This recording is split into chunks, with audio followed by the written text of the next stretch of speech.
Good morning, this is the Eager Beaver Show. You are listening to a True North Eager Beaver Media Podcast.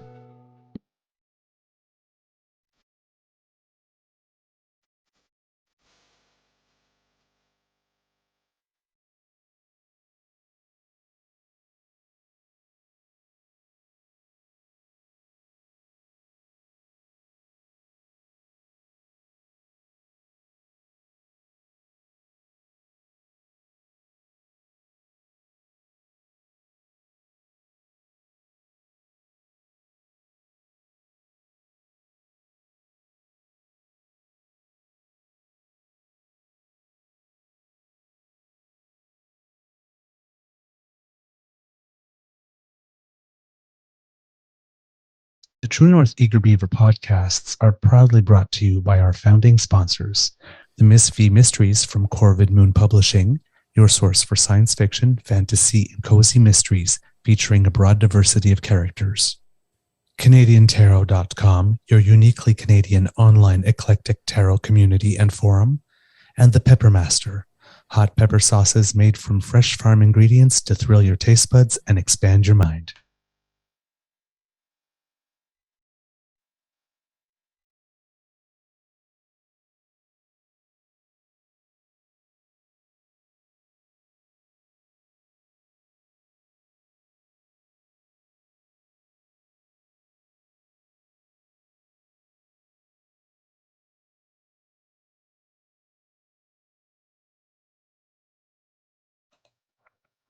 Well, good morning and hello, kids, and welcome to season 3 and episode number 236 of the Daily Beaver Morning Show here on the Crier Media Network.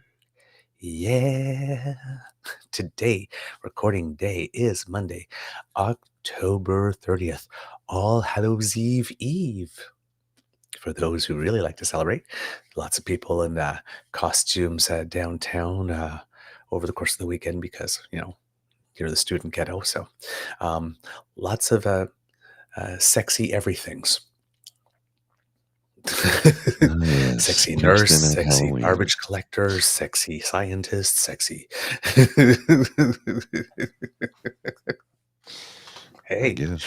and then a few Chewbacca's. So there you go. I'm your host, the Eager Beaver, pronouns he, him, hey, Mr. Beaver, eh? And with me, as always, is my good friend, Mr. Grizzly. We have a Monday morning nibble because we have a tight turnaround and a hard exit today. And weather-wise, I have not checked the weather network, and it's even darker today than it was last week, of course. So I have no clue. It's pitch black when I look outside the window. So I'm going to say it is raining a bit. Raining. No, however, so. Expecting rain and snow. Oh, yay. Yeah, we're expecting rain and snow today. It's 1 degree here. I guess there's a big delay this morning. No delay. How's your mental health today, sir?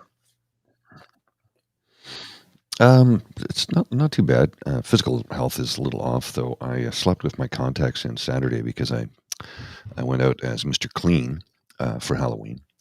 And Mr. Clean doesn't wear glasses, so I wore my contacts and stayed at Bridget's place and forgot to bring a case, so I slept with them in, so my eyes are like really not fun today. Mm-hmm. Yeah. Mm-hmm. They're daily disposables, so you can do that, but and I don't wear them very often because they're very uncomfortable due to the medication that I'm on. So anyway, yeah. Let's just say it was not a wise decision on my part. I'm feeling my eyes feel very allergy-like today, and I don't know. Gotcha. You notice the background's changed a little bit. Mm-hmm. It's because I spent most of the weekend building out the new studio. And let me just bring in the other camera here so you can get an idea of what we're looking at. I've got, as you can see, 2 new monitors, 2 big 32 curved, and new sound isolation, and a whole lot more desk space here. So, yeah, things are coming together slowly but surely. Yeah. I will eventually get this done. Hopefully by the end of the week I'll have it all done. But we'll see. Yeah, he's looking good. You can All see part of my right. sound baffle in the background over my shoulder there, right there. Yep. That's Indeed. that'll be the green I've screen isolation booth behind me. Okay, cool. I have had an interesting weekend where everything weird that could possibly happen happened. Oh, really?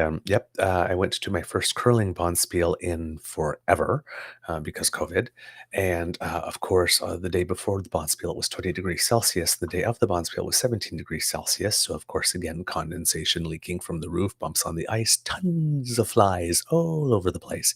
In fact, I was doing a takeout at one point for 3. If I made it, it would have been 3 points for us. And as I'm sliding out, and when you're on your path, you can't like turn, you're on a path, you're committed. A fly lands on the ice, gets run over by my rock, and goes whoop. That's weird. I swear. And then another part where the water fell and there was a bump. Again, I was going for a perfect takeout, threw the rock perfectly, hits the thing, moves 3 inches that way, and starts going. It's like, what? I don't normally The think ice flies in was curling, you know. the ice was unreadable. We finished dead last out of Mm. 16 teams. We lost both games. The other team got into double digits. So not We an could ideal not. day is what you're saying. No. Socially, great. For the curling, total waste of time. These things happen, right? And then next weekend, I'm going to be a standardized patient for pharmacy students who are doing an exam. Mm-hmm. So we went to go do the training. And as we got to the training, normally we could just enter the building, but we couldn't enter the building because there was a biohazard event. Yes, I kid you not. And then yesterday, I do groceries and I bought milk. And when I got back home, I literally had a bag of milk. A bags of Okay. milk. A bag of milk. Yeah. The 3 bags were pierced. I had a bag of milk. Oh. I didn't follow along. I'm like, yeah, bag of milk. Okay. Right. That's how it comes around What's going Ontario. on this weekend, man? I don't know. So, anyway, yes, swatting a fly with a curling lock seems like a bit of overkill. I agree. Because I'm like sitting there like this, and I'm sliding, and I'm like so committed, and it's a takeout. So I got speed. So it's not like I can pull back or stop the rock. And I'm thinking, like, no, fly, get out of the way. And then I think, shit, my shot. How do I adjust? And there's nothing you can do. And I just like watch it happen in slow motion. It's like, oh, God, that was the difference between scoring 3 and having 1 go against you, and we were already down by 5. So yeah, it was a weird weekend. But I also had got to go to an audition for We Will Rock You. Oh, cool. It went really well. I actually got a really nice compliment because when it comes to musicals, I'm a dancer first, then an actor, then a singer. Right. Like singing is really new. The choirs really helped, but I didn't. When I went to my first audition, I didn't know if I could carry a tune, to be totally honest. And I had been told a couple of times, "Don't sing." Okay. Yeah, but they said, "Yeah, you have a really nice musical theater voice." Okay. So I'll take that as a win. Yeah, I did. But of course, they wanted some rock. So when they said that, my mind went, "Oh my God!" Says, I can gravel it up, if you want." And they said, "Oh well, show us." And then I did something. It's like, oh, because I went for belting, right? Right. But I went very clear, well, as clear as I can with this kind of voice. Mm. But really, really opening my mouth when I was singing to make sure I pronounced every syllable.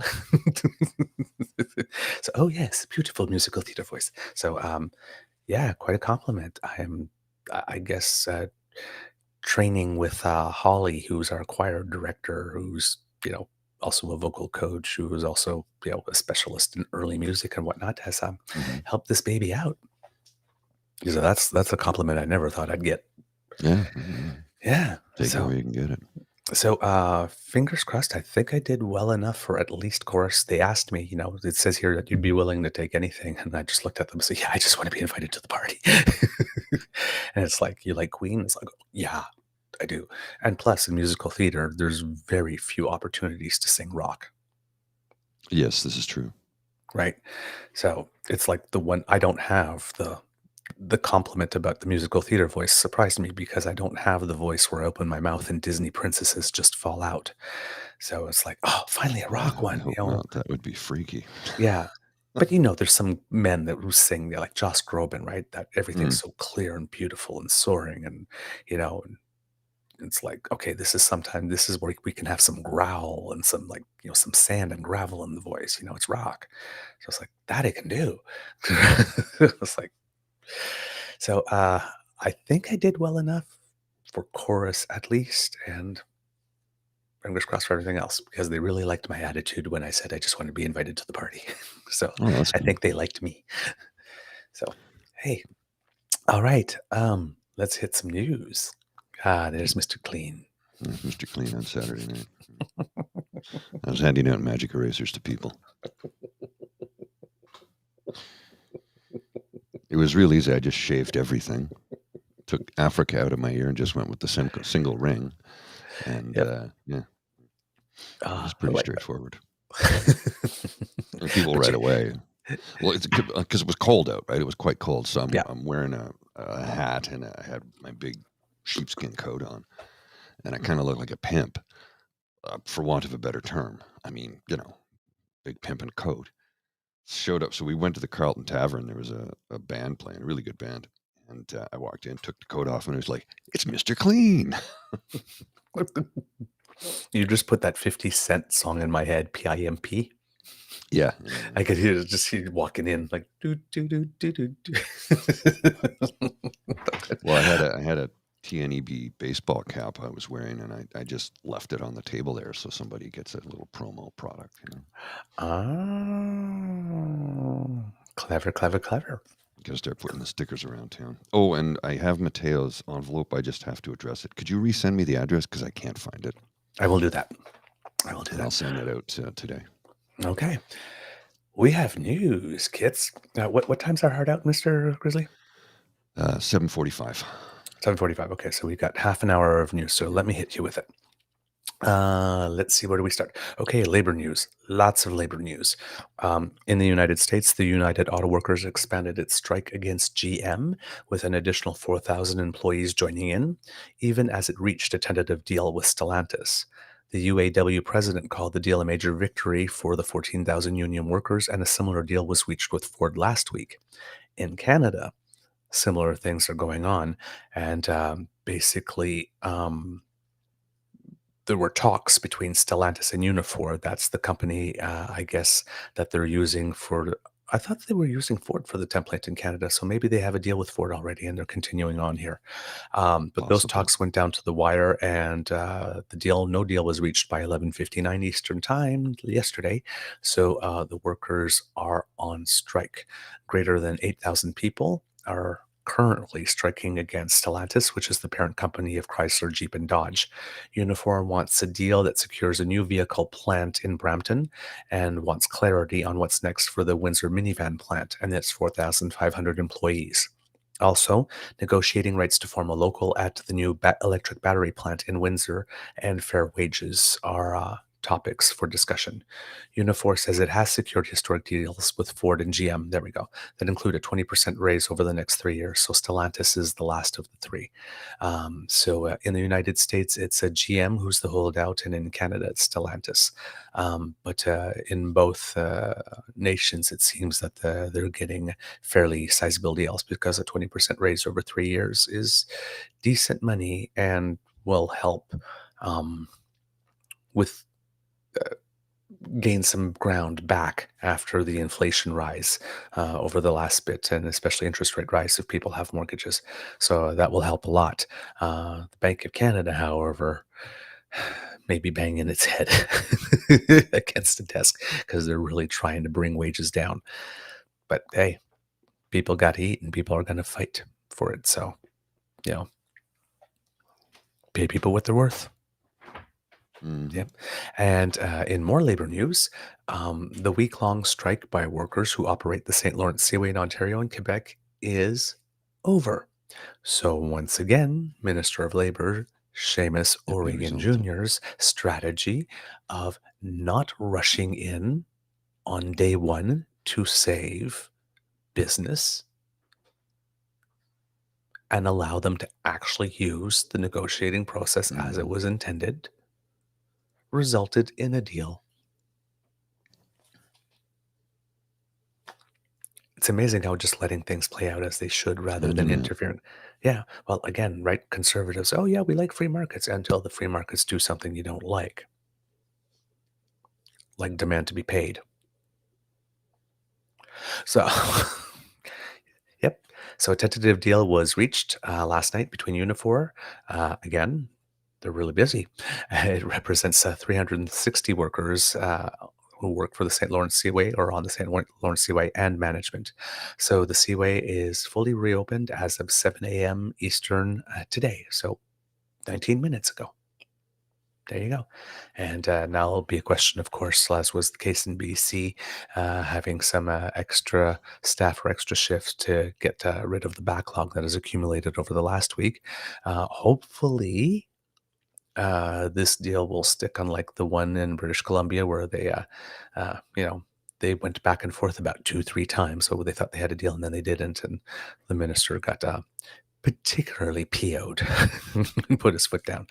But this one, I think, if people are learning, I think that the employer probably is deciding not to take the PR hit and probably did a deal that both sides will keep, let's say, or not want to renegotiate right away or try to, at the last minute, try to get a little more. So, because that caused everyone to panic again and then start calling for heads to roll and that kind of stuff, right? It's like, oh, the minister's so incompetent. And remember, Pierre was out with that.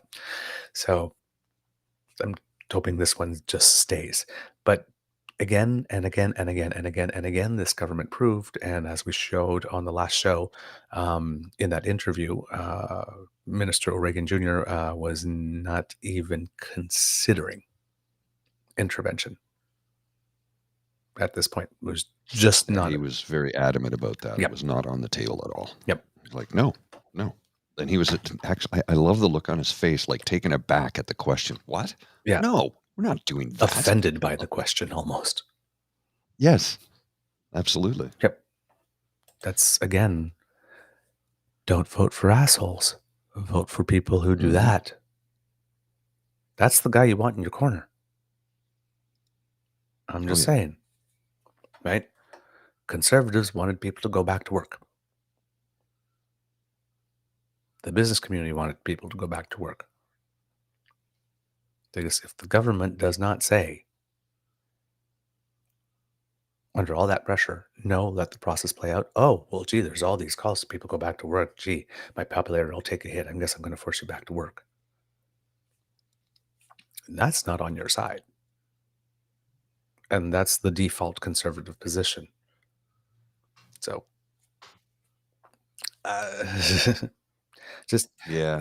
it's not what they say. It's what they do. It's what they do. Because they say one thing and always do another. Always, always, always, always. And people don't seem to realize that. And in this day and age of instant information at your fingertips 24/7 would make one think that we'd be a much brighter, smarter populace with all of that available. However, right. As we've discovered, that is not the case, because there's more people today that believe the earth is flat. Yeah, you say a lot. We have all this information, and yet for some reason, here we are.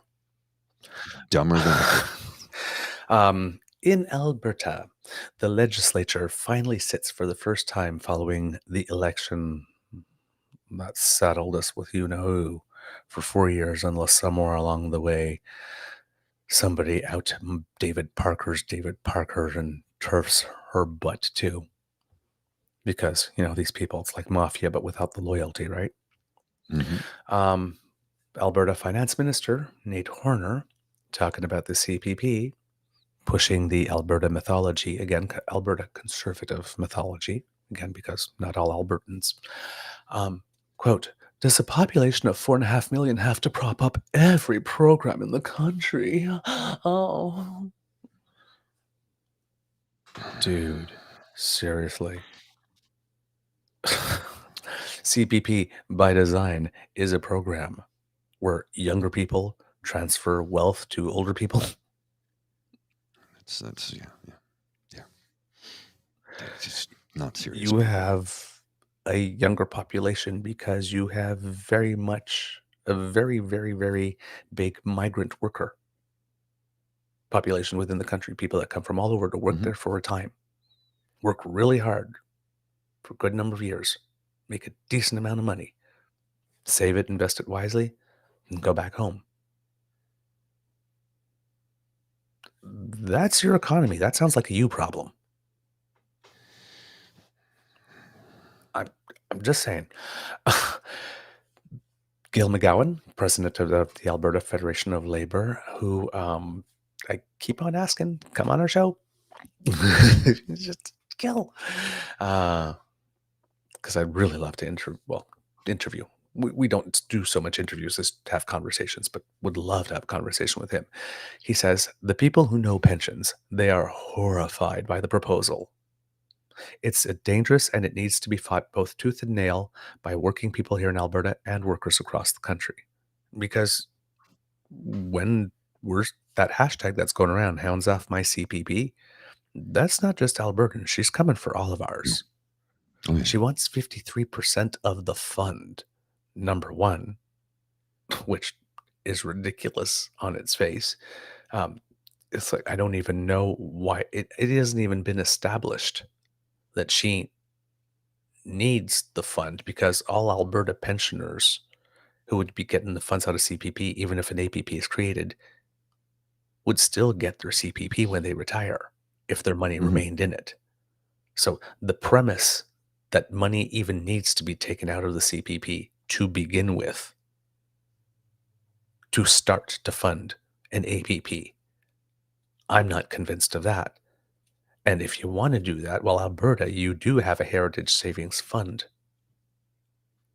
or trust, or what it is that you Yes. called, that has about, I think, Heritage $18 fund. billion in it. Use that as your seed money for an APP. Well, and Use your own damn money.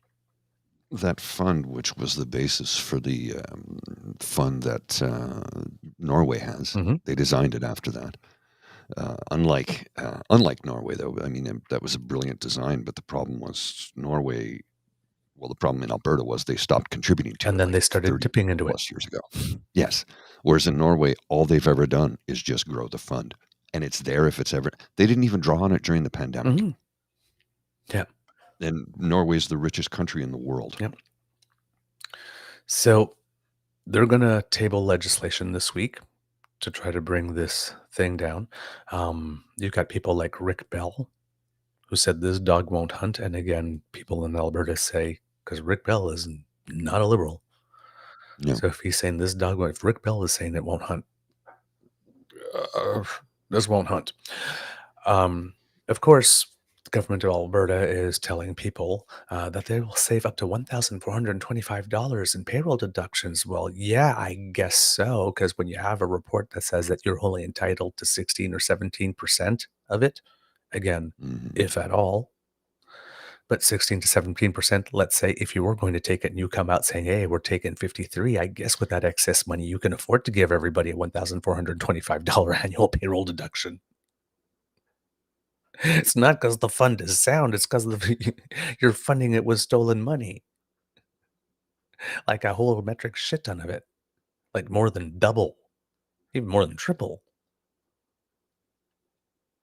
into what you're entitled. Even if you were entitled to that in the first part, because again, it has not been established that money needs to be drawn from the CPP to start an APP. No. So yeah, they're going to start that process. Of course, Pierre-Paul Poliev says that they should stay in the CPP. Doug Ford apparently is not having it at all. And of course, Doug Ford is really happy to have this issue again to change the channel. Deflect. luckiest SOB on the planet, this man. Being handed an How issue long to... before his luck runs out, I though? know. It's like it can't last But forever. just I being mean, it's gone on for a long time. handed but an issue again to say that he's the champion of the little guy. yeah, Right on a well, silver platter. we know And that's something not he true. can talk about every frickin' day. Yes, of course. It's just, what does it take to get this fucker? Sorry, pardon my language. But I Don't know. just I honestly cannot don't. believe this man's luck. Seriously. Ugh. All right. So, yeah, going on in Alberta, and also going in Alberta, it seems that there are some tensions within the Take Back Alberta movement. There's been lots and lots and lots of, I think Nate from Breakdown, if you have been following his feed, Yes. has been posting. Oh, I read. Oh, I was trying to find the feed. I just couldn't find it. I went on his page and I wasn't able to find it. He had a whole thread of a letter from a former CFO of Take Back Alberta, who's accused David Parker of malfeasance. really? Don't say. Look, I'm not holding. When David was on Dean's show the other day, I didn't hold back in the chat on what I thought of him. Mm-hmm. And he tries to come off like a somewhat decent human, but I'm like, I've heard his speeches. I've watched him spew hate to a public audience. So no, nothing that comes out of his mouth is true. Not in a forum like this, because I've watched him blatantly lie, and then get up on stage somewhere in Calgary and just spew hatred for 45 minutes. Yeah. So the guy's full of shit. Yeah. He's just, again, right, they're the constant fighting with each other. It's Mm. it's really Oh, they're just something. destroying. Yeah, it is. It's something to see. It's hilarious. I mean, Okay, if you can chat for a bit there, Mr. Grizzly, I'll be with you in a second. sure. Yeah, no problem. I think I'm going to need to take an antihistamine. My eyes are really bothering me this morning. This is not fun.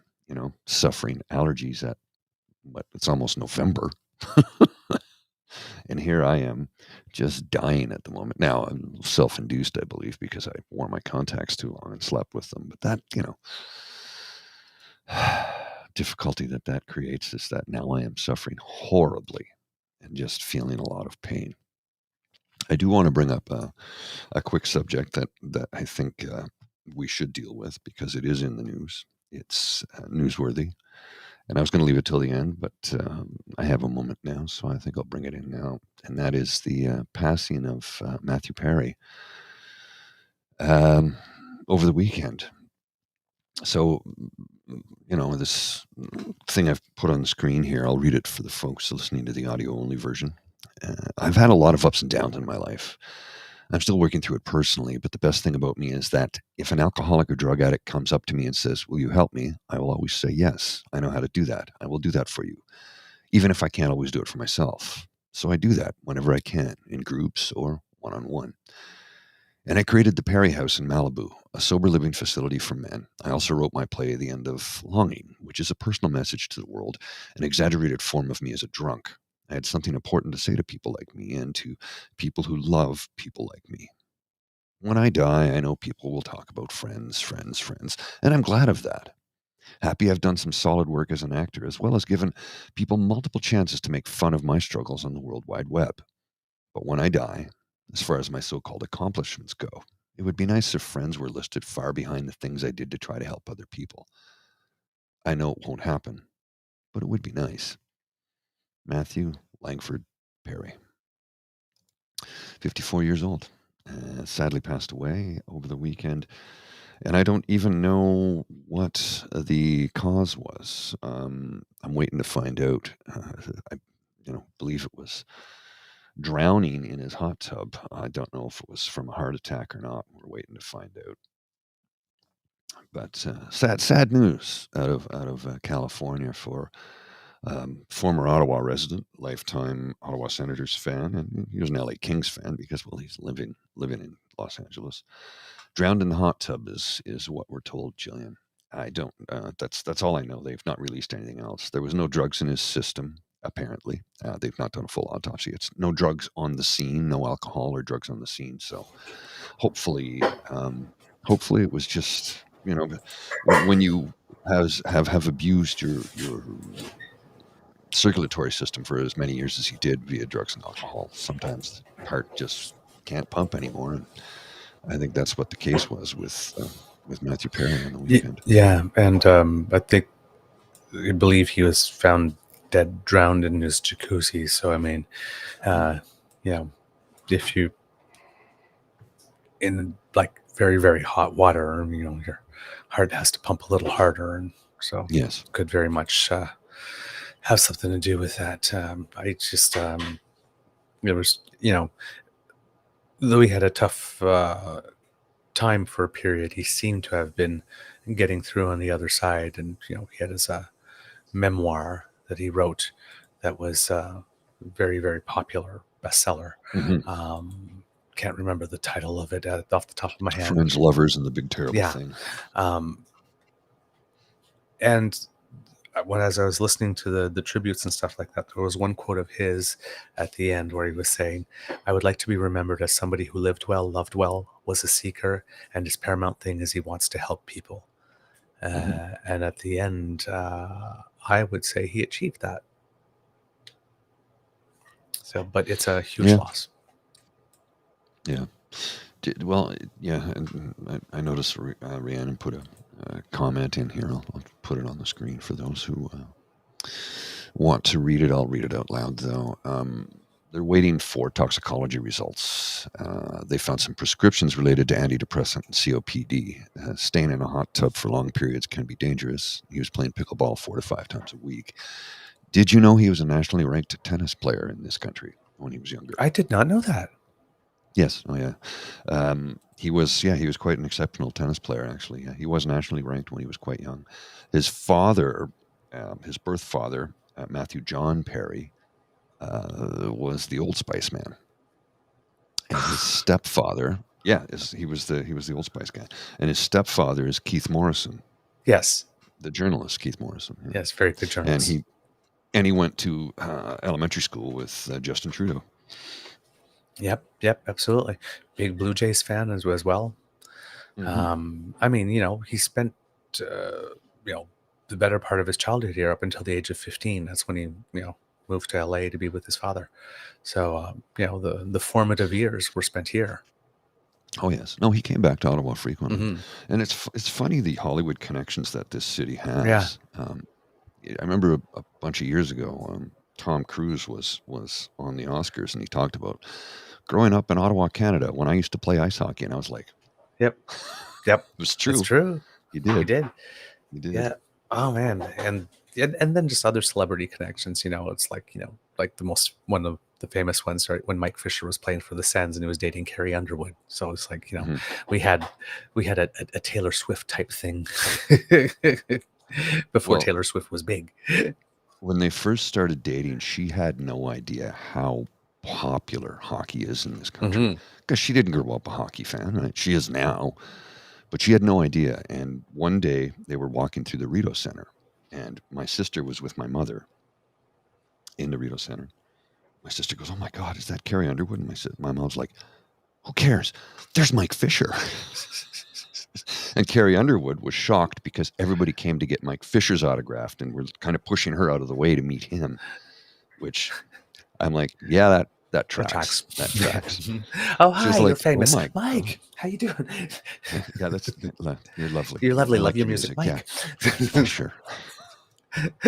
Curlers are the same way, I think.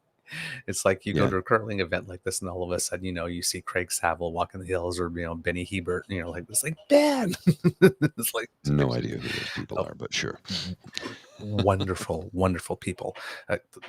One of the things I like about curling is like the people who are on TV are still accessible. So sometimes sometimes, rarely, but sometimes it happens, they actually show up at your club. Right. Oh, So okay. when I was playing at the Ottawa Curling Club, we had this event at the end of the year called the Gordy Perry. So it's, it's end of April, beginning of May. So the main competitive season is open, and sometimes people were there. So like when we had it in 2010, Cheryl Bernard was there and somebody else was there, and they had their, their silver medals from the Vancouver Olympics with them. Yeah, I And met there was Cheryl another Bernard. one time I was there that it was Craig Saville, who's a legend in Canadian curling and one of the sweetest men, just universally loved. I believe he had to stop because of an illness, if I remember correctly.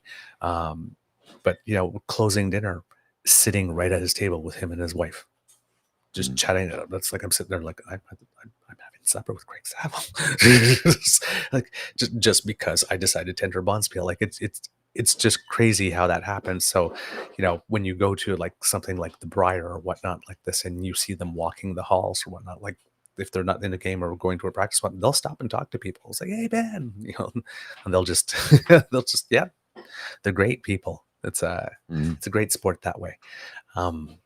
Okay, let's see. We need to wrap it up because Yes. we have a hard Yeah, out. have to get going. Now, kids, also, there's that thing about what's his name, William in Alberta, who had that exchange with Daniel Smith that I really wanted to talk about, but I didn't want it because we had a short amount of time.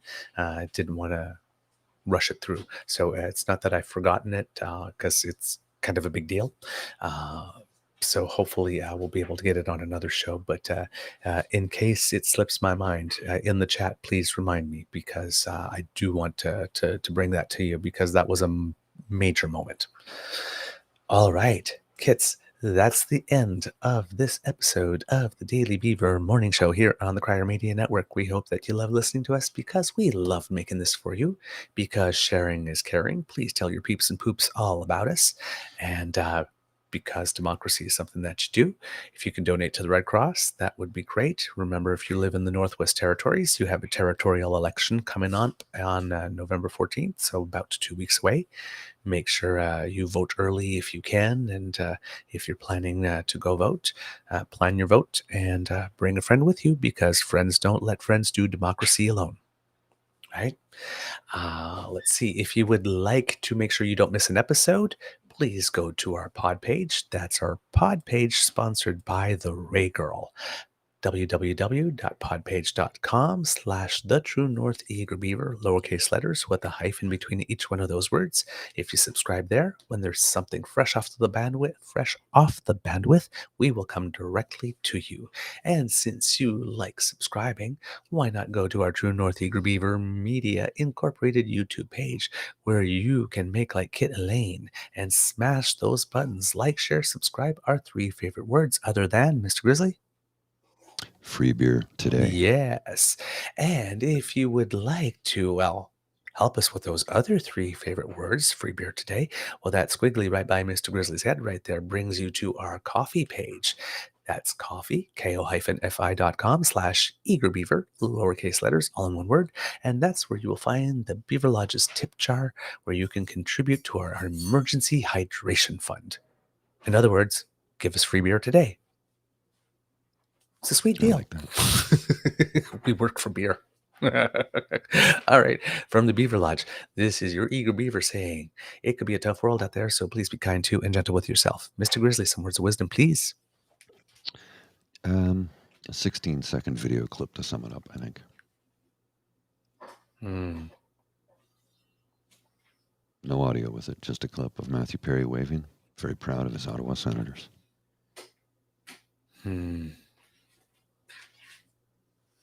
I don't know what's going on with the feed there, but yeah, that's circle. Well, I guess the internet wants to keep him around for longer. So it would seem. Mr. Grizzly, So it would seem. Please roll them credits.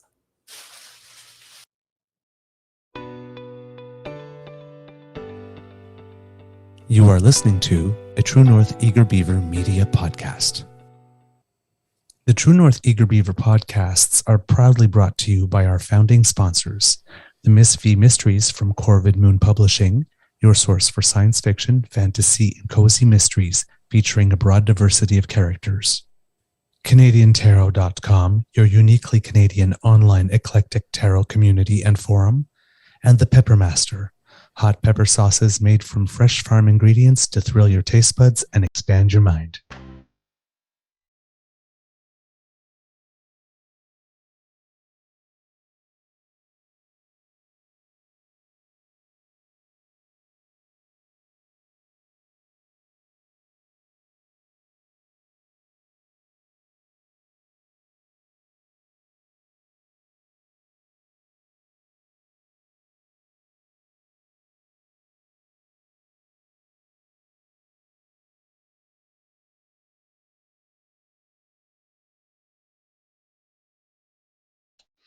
All right, kids, and make sure that you have your candy stocked up because, according to Statistics Canada, 4.2 million.